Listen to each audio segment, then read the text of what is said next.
আহলে হাদিসের নাম নিয়েছে। একটা ছেলে মরে গেছে, তার নাম হলো সাইদ।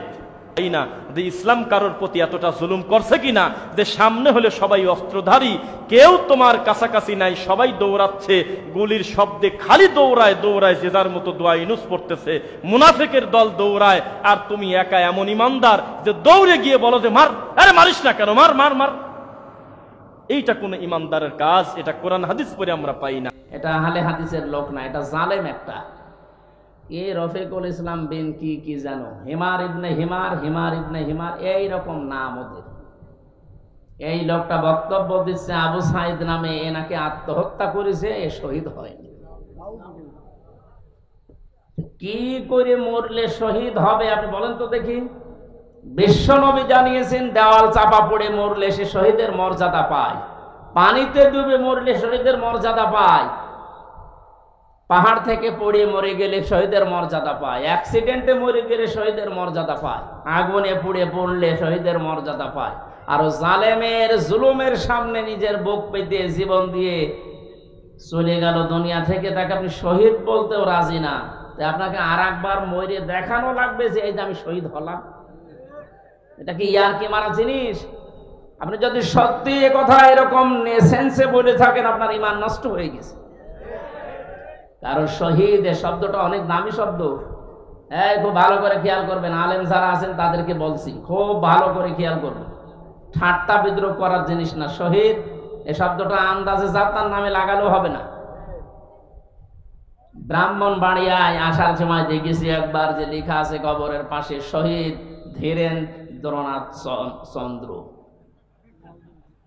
বলেন তো, এক নাম শুনেই বোঝা যাচ্ছে যে কয় নাম্বার শহীদ। হয়তো চান্দার টাকা ভাগাভাগি করতে যে মরে গেছে ও শহীদ। এবার আসেন যে তথ্য কোরআনে আল্লাহ দিয়েছেন, আপনাদেরকে বলছি, আপনি হয়তো এইভাবে চিন্তা করেননি। দেখেন তো আমার এই থিওরিটা মেলে কিনা। সূরা বাকারার ভেতরে আল্লাহ জানিয়েছেন, ওয়ালা তাকুলু লিমান ইউকতালু ফি সাবিলিল্লাহি আমওয়াত বাল আহইয়াউ ওয়ালাকিন লা তাশউরুন। খুব খেয়াল করে শুনেন।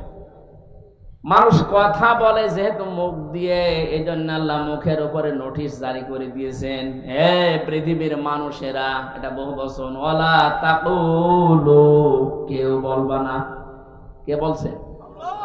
কেউ বলবা না এই কথা। যে মানুষগুলো আমি আল্লাহর রাস্তায় শহীদ হয়েছে, জীবন দিয়েছে, এদেরকে মৃত বলবা না যে এমনি এরা মরে গেছে, না। বাল আহয়াউন, বরং এরা জীবিত। ওয়ালাকিন লা তাশউরুন, কিন্তু তোমরা এটা টের পাও না। তাহলে মুখ দিয়ে কেউ কোনোদিন শহীদদের ব্যাপারে উল্টাপাল্টা কথা বলবেন না। ৭১ সালে এদের স্বাধীন করার জন্য যারা জীবন দিল, তাদেরকে যদি শহীদ বলতে পারেন, ২৪ সালে জালেমদের মোকাবেলা করার জন্য নিজের জীবনটা যারা দিয়ে দিল, তাদেরকে শহীদ বলতে আপনার অসুবিধা কোন জায়গায়? আপনি আমার একটা কথা খণ্ডন করেন তো, যে না এটা মিলছে না। আল্লাহ মুখের ওপরে প্রথমে নোটিশ দিয়েছেন, ১৪৪ ধারা জারি, মুখের ওপরে মুখ দিয়ে বলবি না, কেউ বলবি না যে আমি আল্লাহর জন্য যারা জীবন দিয়েছে এরা শহীদ হয়নি রে, এমনি মারা গেছে, এদেরকে মৃত বলা যাবে না। কেন মৃত বলা যাবে না? কারণ এরা জীবিত। জীবিত কেমন করে? সূরা আলে ইমরান ৪ নম্বর পারার ১১ নম্বর পৃষ্ঠার ৯ নম্বর লাইনে আয়াতটি আছে, মানুষ যে মুখ দিয়ে কথা বলার পরে আর একটা ধারণা করার জায়গা আছে মানুষের, সেটার নাম অন্তর। ধারণা করে কি দিয়ে? বলেন বলেন। মানুষের অন্তরে যেন এই ধারণাও না আসে, আল্লাহ এই জন্য অন্তরের উপরেও নোটিশ দিয়েছেন, আলা তাহসাবান্নাল্লাযীনা কুতিলু ফি সাবিলিল্লাহি আমওয়াতা বাল আহইয়াউন ইনদা রাব্বিহিম ইরযাকুন। আল্লাহ পাক বলেন, হে পৃথিবীর মানুষেরা, কেউ কোনোদিন ধারণাও করবা না অন্তর দিয়ে যে আমি আল্লাহর জন্য যারা শহীদ হয়েছে এদের মরে গেছে, নাই বলবা না। বলা তো যাবে না, ধারণাও করা যাবে না। কেন? বালাহিয়াউন, বরং তারা জীবিত, ইনদা রাব্বিহিম ইয়ারযাকুন, এবং তারা তাদের রবের কাছে রিজিক পাচ্ছে। আমি প্রশ্ন করি আপনাদেরকে, মানুষ ঘুমিয়ে থাকলে খাওয়া লাগে? কথা বলেন না কেন? জীবিত থাকলে, জেগে থাকলে খাওয়া লাগে। সুতরাং যারা শহীদ হয় এরা ঘুমায়ও না, এ মানুষগুলো মারাও যায় না, এরা একটা জায়গা থেকে আর এক জায়গায় স্থানান্তরিত হয়, জায়গা পরিবর্তন করে আর এক জায়গায় চলে গেছে। এই মানুষগুলো জীবিত আছে, জিন্দা আছে, এবং শুধু জীবিত না, আল্লাহ নিজে তাদেরকে খাওয়াচ্ছে। শহীদ আল্লামা দেলাওয়ার হোসাইন সাইদি রহমতুল্লাহ আলাইহি, কেউ যদি বলেন মারা গেছে, না, উনি মারা যায়নি, ওনাকে মেরে ফেলা হয়েছে।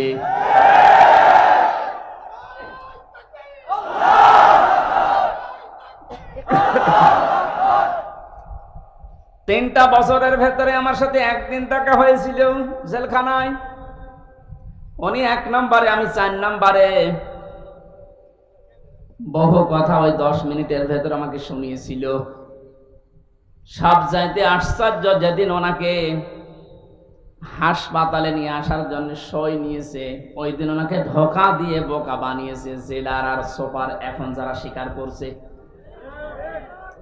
ওনাকে এটা জানিয়েছে যে আপনি মুক্ত হয়ে যাবেন।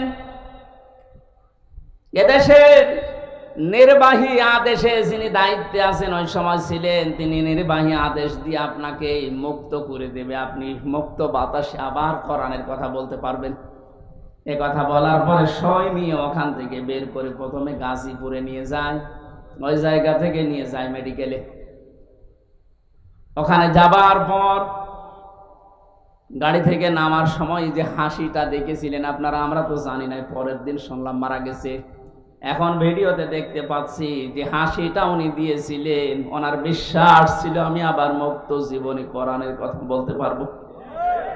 কিন্তু ষড়যন্ত্র করে ওপরের নির্দেশে, বিশেষ করে এই ডাক্তার নামে কলঙ্ক, আল্লাহর পরে মানুষ যদি কাউকে বিশ্বাস করে থাকে সেটার নাম ডাক্তার।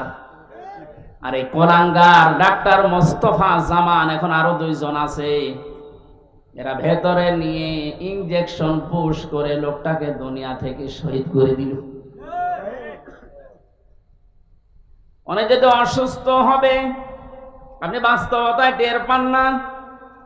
কোন মানুষকে ওইভাবে অসুস্থ অবস্থায় হাসতে কোনোদিন আপনি দেখেছেন? সুতরাং উনি মারা গিয়েছে কখনো না, আমি বিশ্বাসও করি না, কোনোদিন বলিও না। উনি শাহাদতের মর্যাদা পেয়েছেন, কারণ সারা জীবন ওনার মোনাজাত ছিল আল্লাহুম্মা ইন্নী আসআলুকা শাহাদাতান ফি সাবিলিক। হে আল্লাহ, আমারে সাধারণ ভাবে মরণ দিও না, মরণ দিলে তুমি শাহাদতের মরণ দিও। বহু মানুষকে হাসপাতালে আমি এই জেলখানার গেট দিয়ে বের হয়ে যেতে দেখেছি, জেলের ভেতরেই হয়তো মারা গেছে, কিন্তু নিয়ে যে প্রচার করে যে উনি মারা গেছে চিকিৎসাধীন অবস্থায়, অথচ জেলের ভেতরে মরে যায় অনেকে। এই জন্য আমার প্রতিদিনের তাহাজ্জুদের নামাজের দোয়া এইটাই ছিল, আল্লাহ তুমি আমাকে এইভাবে সাধারণ মরণ দিও না। আল্লাহুম্মা ইন্নী আসআলুকা শাহাদাতান ফি সাবিলিক ওয়াজআল মাউতি ফি বালাদি রাসূলিক। হযরত ওমর এই দোয়া করতেন। এই প্রথম টোকা আমি মাঝে মাঝে বলেছি, আল্লাহ তুমি যদি মরণ আমাকে দাও তো শাহাদতের মরণ দিও। কোরআনের পাখির সারা জীবনের মোনাজাত ছিল এইটা, আল্লাহ তুমি আমাকে শাহাদতের মরণ দিও। এই জন্য উনি শাহাদতই পেয়েছেন। শাহাদত যারা বরণ করিয়েছে তাদের শাহাদত এখন বরণ করানো লাগবে না, এরা তো আর শাহাদত পাবে না, কারণ জালেমদের ভাগ্যে আল্লাহ শাহাদতে শব্দ দেয়নি। আল্লাহু লা ইয়াহদিল কওমাস সালিমিন। আল্লাহ পাক বলেন জালেমদেরকে আমি আল্লাহ হেদায়েত দেই না, পথ দেখাই না। সুতরাং যারা জুলুম করে মানুষের জীবন নষ্ট করে দিয়েছেন, সে শাহাদতের মরণ পেয়ে জান্নাতের পাখি হয়ে উড়ে বেড়াচ্ছে, তা আপনি কি করলেন? আপনি তো হেদায়েত থেকে চিরবঞ্চিত হয়ে গেলেন। যার ইশারায় যা করেছিলেন, এখন তো সব উলটপালট হয়ে যাচ্ছে। আজকে সাবেক অবৈধ আইন মন্ত্রী আনিসুল হকের বক্তব্য, আমি যা করেছি এতদিন সব করেছি হাসিনার কথা মতো। ঠেলা সামলা এবার।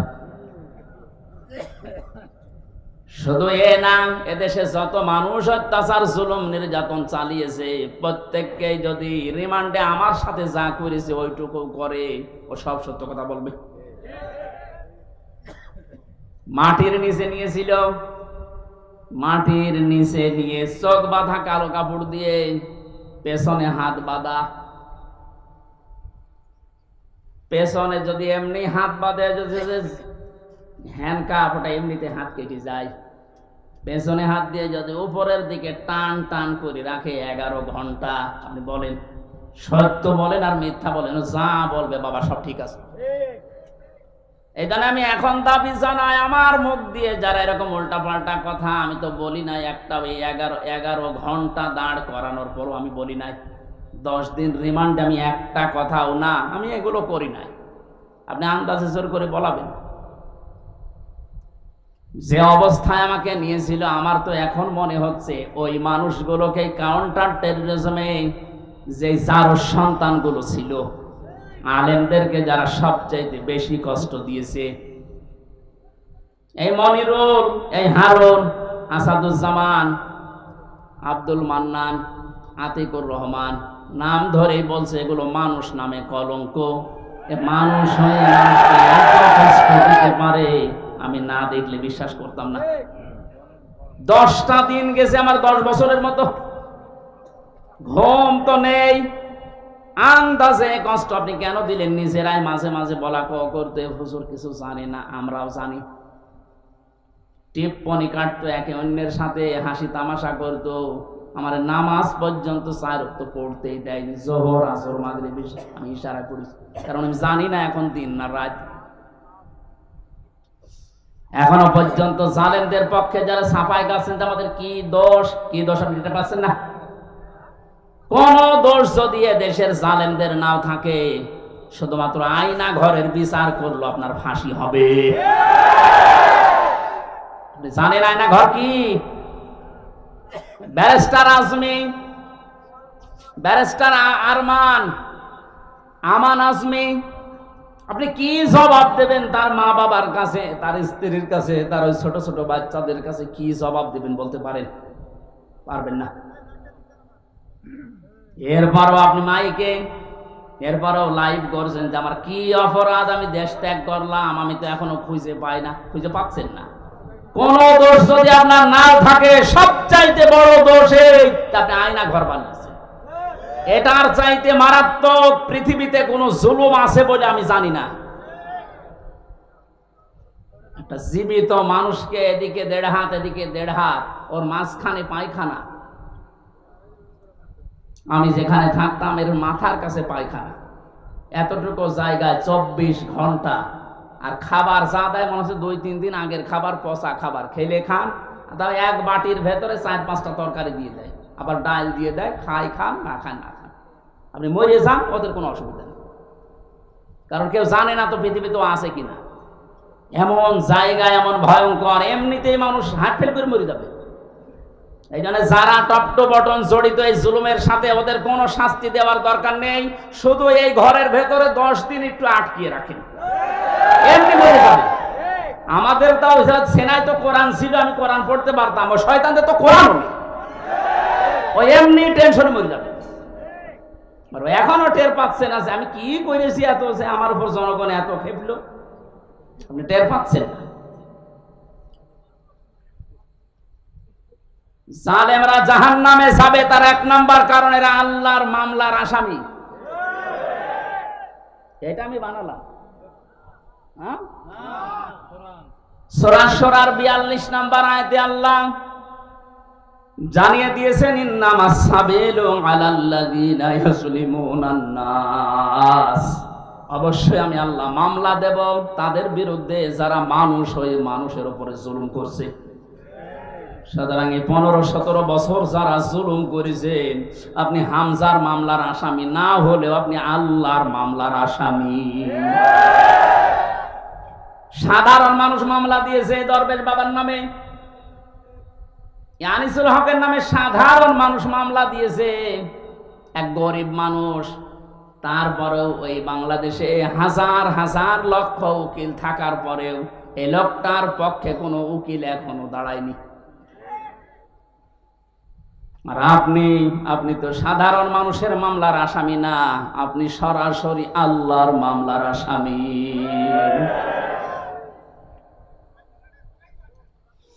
এজন্য আমাদের সাবধান হওয়া দরকার, এখান থেকে শিক্ষা নিতে হবে, আমরা যেন আবার আল্লাহর মামলার আসামি হয়ে না যাই। এদের জন্য হেদায়েত কামনা করলেও হেদায়েত হবে না, কারণ কোরআন নিষেধ করেছে, আল্লাহু লা ইয়াহদিল কওমাজ জালিমিন। ইয়াহদি এটা মুজারে, বর্তমান ভবিষ্যৎ, প্রেজেন্ট ফিউচার। জালেমদেরকে আল্লাহ হেদায়েত দিচ্ছে না, দেবেও না। এখন যদি আল্লাহ জালেমদের হেদায়েত দেয় তাহলে কোরআন শরীফ মিথ্যা হয়ে যাবে না? এজন্য তো কপাল খারাপ, এর সাথে যারা জড়িত ছিল তাদেরও কপাল খারাপ।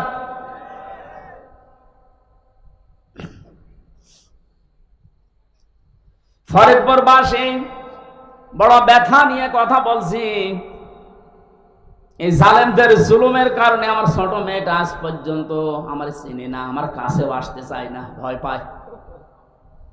কি করেছিলাম? কোরআন হাদিসের কথাগুলো ওপেন ভাবে বলতাম, গোপন রাখতাম না, এইটাই আমার অপরাধ। এতটুকুর জন্য আপনি 3টা বছর আমার নষ্ট করবেন আর এত কষ্ট আমার দেবেন?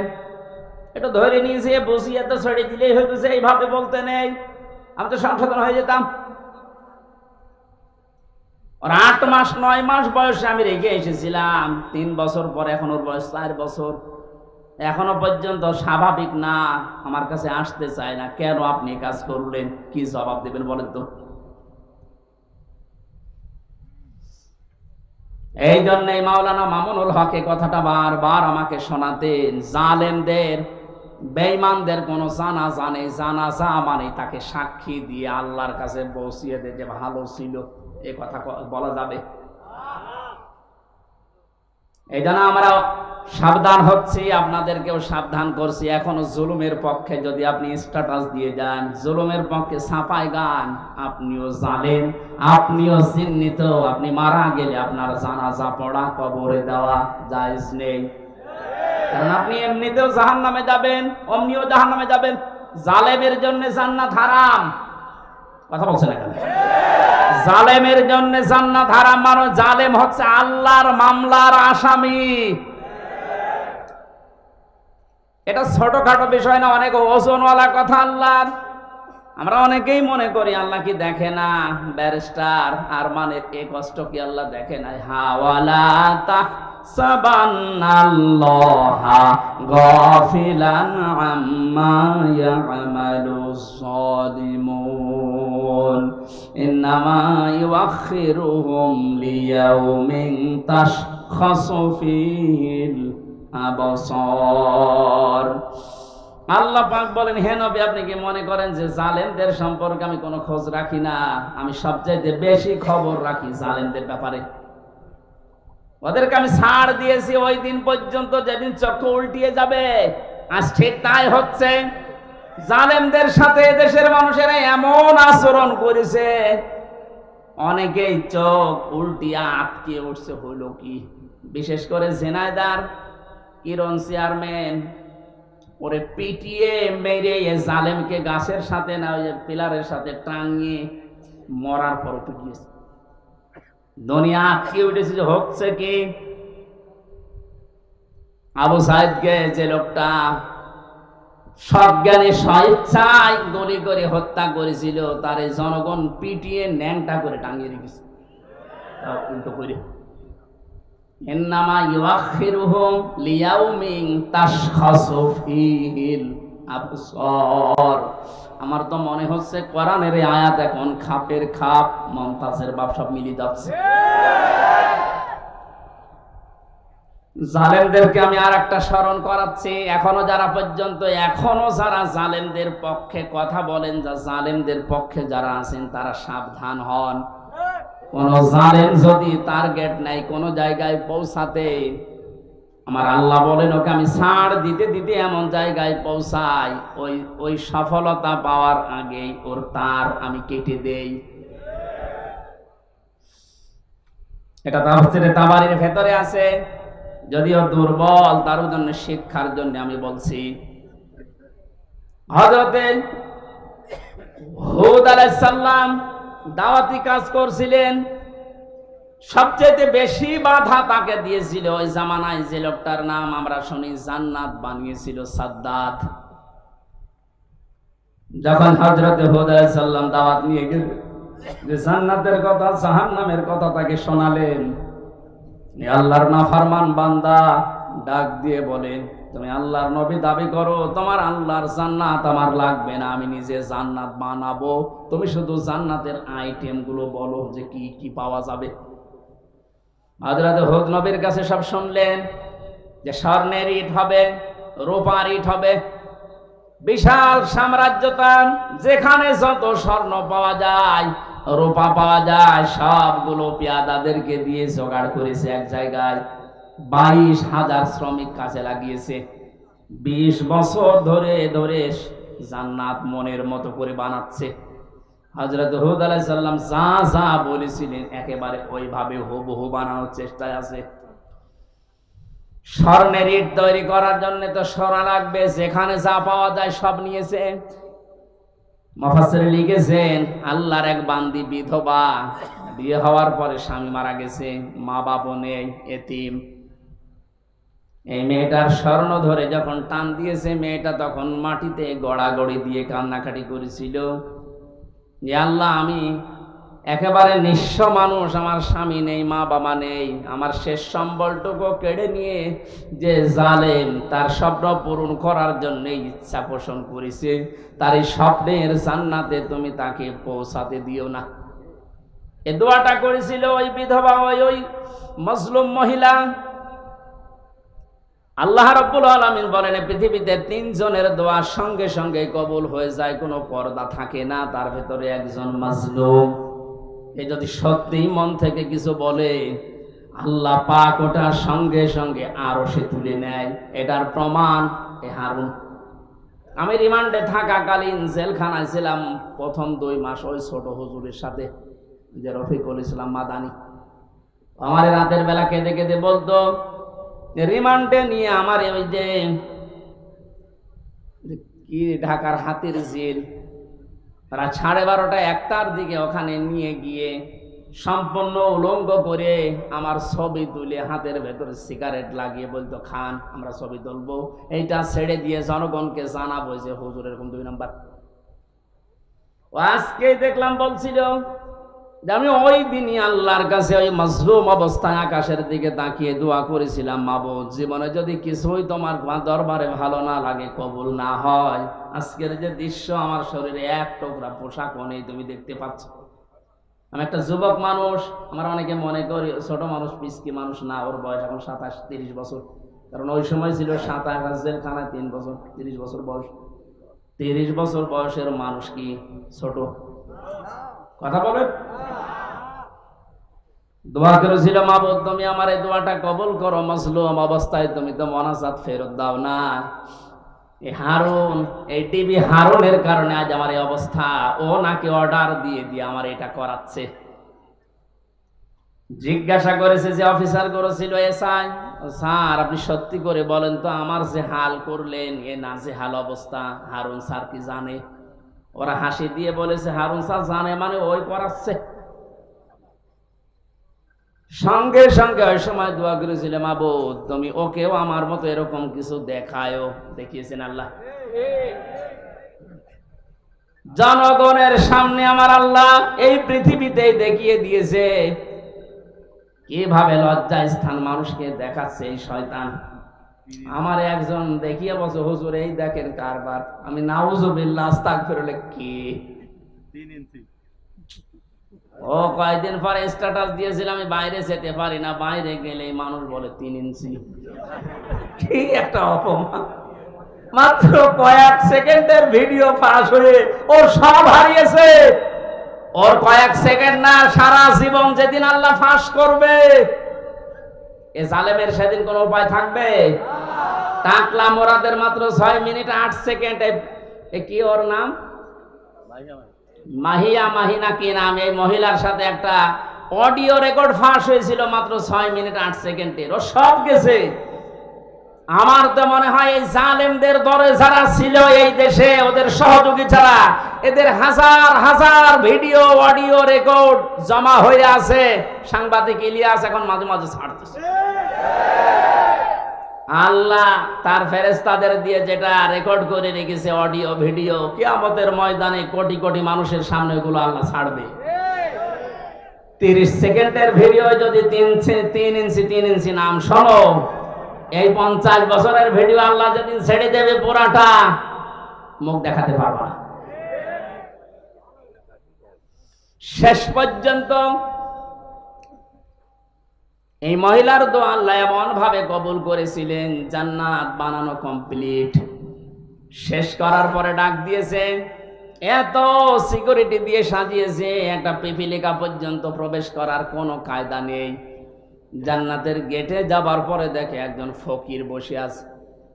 ফকির ডাক দিয়ে বলে, বাদশাহ আমার সাথে কিছু কথা বলা লাগবে আপনার। রেগে বলছে, তুমি কে? এখানে আসলে কি করে? এখানে তো কোনো মানুষ আসার অনুমতি নেই। কথা যদি বলাই লাগে পরে বলবো, আমি আগে জান্নাত দেখে আসি। ফকির ডাক দিয়ে কানের কাছে মুখ নিয়ে বলছে, বাদশাহ আমি কিন্তু দুনিয়ার সাধারণ ফকির না, আমি আজরাইল। মাথাটা একটু কাত করো ঘোড়া থেকে, আমি কথাটা বলে চলে যাব। কানের কাছে মুখ নিয়ে বলছে, আমি এসেছি তোমার জান কবজ করার জন্য, রেডি হও। ওই সময় বলেছিল ফেরেশতা, একটু সময় দাও, আমি শুধু জান্নাতটা ঘুরি, এখানে আসার পরে আমার জানটা নিয়ে নিও। ফেরেশতা ওই সময় বলেছে, কখনোই না। ইযা জাআ আজালুহুম লা ইস্তাখিরুনা সাআতান ওয়া লা ইস্তাকদিমুন।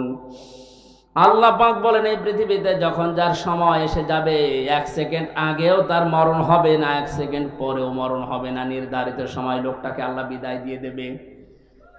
এরপরেও ঘোড়ার পা থেকে জান্নাত পর্যন্ত পৌঁছাতে ও সর্বাত্মক চেষ্টা চালিয়েছিল।